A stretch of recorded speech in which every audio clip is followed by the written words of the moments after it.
Good morning and a warm welcome to your show, Sunny Mornings in Boston. We're the daily podcast that gets you started on the right foot and always with a positive vibe. I'm your host, Melissa, and it's Monday, February 12th. You'll be interested to know, today is Charles Darwin Day. Darwin was an English naturalist born 215 years ago today in 1809. He revolutionized scientific thought with his theory of evolution by natural selection. Initially, his ideas shocked Victorian society, challenging religious views by proposing a common ancestry for animals and humans. Over time, Darwin's secular approach to biology gained traction among the growing community of professional scientists. By his death in 1882, his evolutionary concepts had permeated science, literature, and politics. Now let's check out the weather in the Boston area. This morning, we've got clear skies and it feels like 36 degrees with 6-mile-per-hour wind. The sunset will take place at 5:11 p.m. and it will rise again tomorrow at 6:44 a.m. It looks like we're in for a sunny day with a high near 48 and west wind around 6 miles per hour. Tonight, snow likely mainly after 5 a.m. Increasing clouds with a low around 31 and west wind 5 to 8 miles per hour. Chance of precipitation is 60% with snow accumulation of less than a half inch. The first low tide Monday will be around 6:30 a.m. with a high tide around 1 p.m. The nearshore buoy at Cape Cod Bay reads 39 degrees for the water temperature. Looking ahead in the weather, we'll see significant snowfall on Tuesday, with heavy snow expected before 5 p.m., a high near 35 degrees, and strong wind gusting up to 37 miles per hour.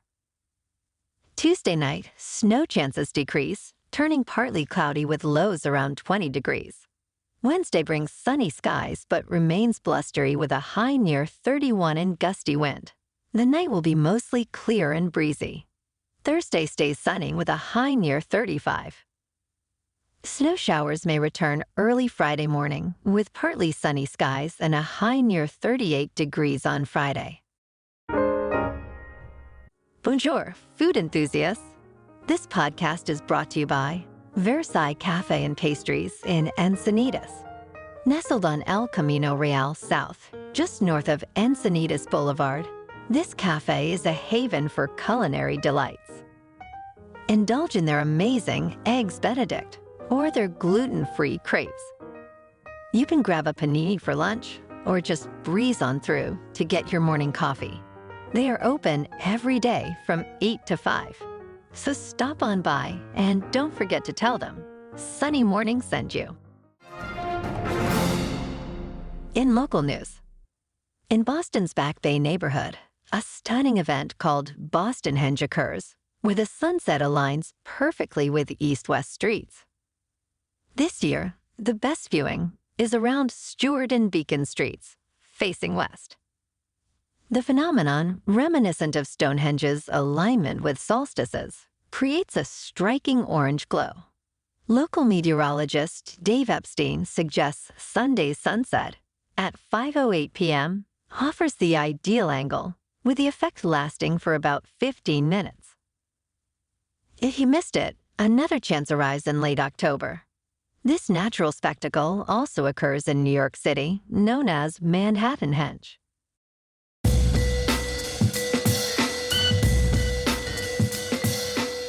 Now on to sports. Super Bowl 58 was a good one. It was a close game until the end with plenty of back-and-forth action. But it's official, a new dynasty is born. The Kansas City Chiefs beat the San Francisco 49ers 25-22 in overtime to earn their second Super Bowl win in a row. Congratulations, guys. You deserve it. Last night, in the NBA, the Celtics on the road beat the Heat 110-106. Kristaps Porzingis experienced another injury setback during the game. In the third quarter, after contesting a shot, Porzingis seemed uneasy and headed to the locker room. Despite this, the Celtics have indicated that his injury, a low back contusion, isn't severe. At the time of his exit, Porzingis had contributed significantly with 20 points, 8 rebounds, and 3 assists. This isn't his first injury this season. Previously, he sprained an ankle but returned swiftly. His overall participation has been limited, playing in 39 out of 53 games. The Celtics remain hopeful for his quick return. Last night, the Bruins, playing at home, lost to the Capitals 3-0. Swayman had 25 saves for the Bees, but he got no offense to help him out. In top news. In Tierp, Sweden, archaeologists discovered an ancient stone burial chamber from around 3,500 BC, making it one of Scandinavia's oldest. The site revealed a peculiar finding.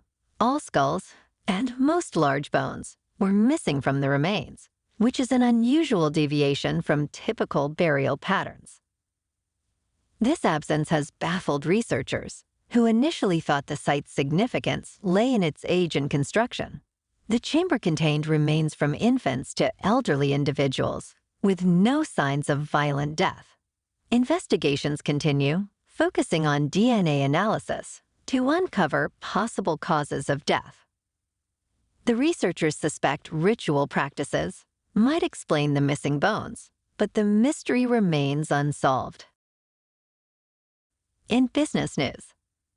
This week at TechCrunch Mobility Conference, major updates abound. Uber achieves a full-year profit, a first for its operations. In electric vehicles, Ford's secretive low-cost EV project in California and Fisker's woes take center stage.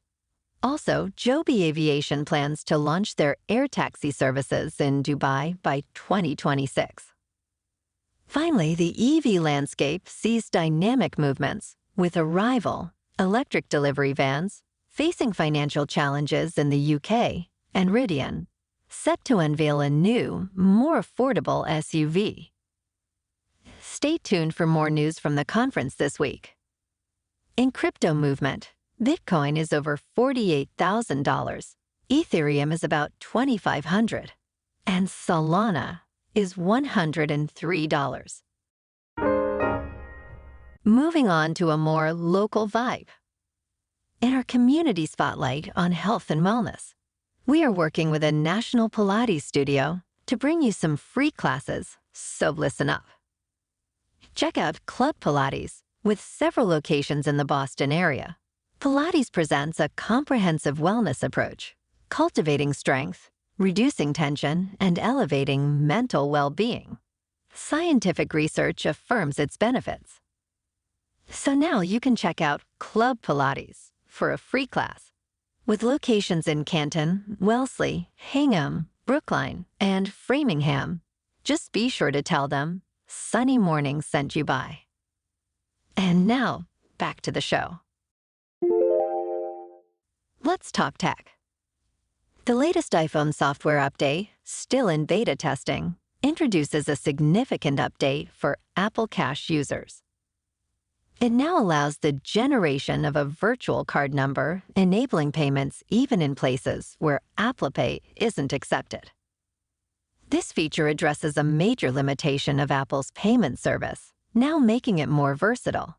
Users can easily set up this virtual card through a simple two-step process in the Wallet app. The virtual card includes an expiration date and security code, while maintaining a separate number for Apple Pay transactions. This enhancement offers greater convenience, especially since there are still numerous locations that don't support Apple Pay. Additionally, it eliminates the need for transferring money to a bank, which could incur a fee for instant transfers. And in entertainment news. In this year's Super Bowl, country music icon Reba McEntire was set to sing the national anthem, sparking interest in prop bets on the performance's duration. The over-under was set to 90.5 seconds. Historically, McEntire's renditions are notably brief, influenced by her distinctive yodeling style. Yodeling, a vocal technique involving rapid, flexible shifts between chest and head voice, often leads to quicker song interpretations. McEntire's past anthem times, like 72 seconds in 1974 and 66 seconds in 1985, exemplify this trend. However, as she has matured, her times have slightly lengthened due to a mix of increased vocal control and decreased physical vocal agility. Interestingly, McEntire's rhythm has been inconsistent in past performances, primarily due to her singing a cappella. This variability might influence her upcoming Super Bowl performance time. In the end, you should have bet the over because Reba went 95 seconds.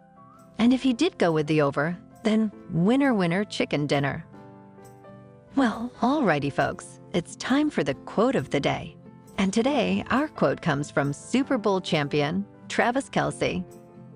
And last night he said, "Viva Las Vegas." Brilliant. And that's a wrap for this morning. Remember to stay tuned tomorrow for more news and updates. Have an amazing day, my good friends.